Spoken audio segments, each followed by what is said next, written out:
Yeah, I remember, sort of, yeah. But I remember that they told me 5 minutes before we went on, do a drum solo.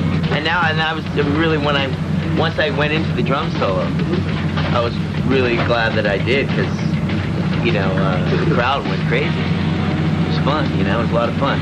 And I haven't stopped doing them since. You know, I've done a solo every night since then. And it gives Axl a chance to relax, you know, because he sings so much and everything. It gives him a break.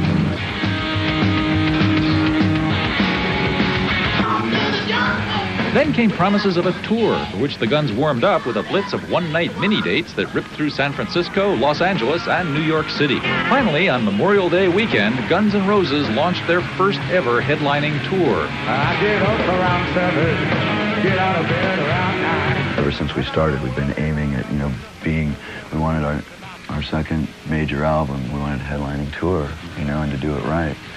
And it feels great. In a lousy season for concert tours, the Guns N' Roses show, with Skid Row opening up, prospered. And of course, there was never a dull moment. Every show, it seemed, featured an Axl Rose rant or two. And in St. Louis, after he jumped into the crowd to protect a fan or grab a camera or something, an actual riot ensued, resulting in 15 arrests, 80 injuries, a purported $200,000 worth of property damage, and the band's most heartfelt thanks in the notes to its next album. In the great tradition of Jerry Lee Lewis, the Rolling Stones, and Led Zeppelin, trouble was Guns N' Roses' constant companion. They were fined by local officials in New York and Indiana and sued by their former drummer, Steven Adler, who charged that they'd encouraged his incapacitating heroin addiction. But the band roared on, bringing its world-beating sound to Europe in August, and at every stop along the way, insisting that its long-delayed brace of Use Your Illusion albums would be coming out real soon. I just want to get it as soon as possible. It's thought-provoking, violent, and negative.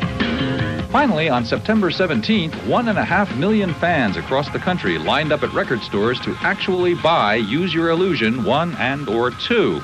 So what really took so long? Success, you know, made it take a long time. That sudden realization of, like, being huge. And then there was the associated drug problems that you know, ensued.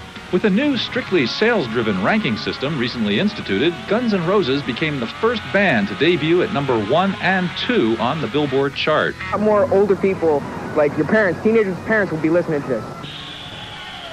This is called Live and Let Die.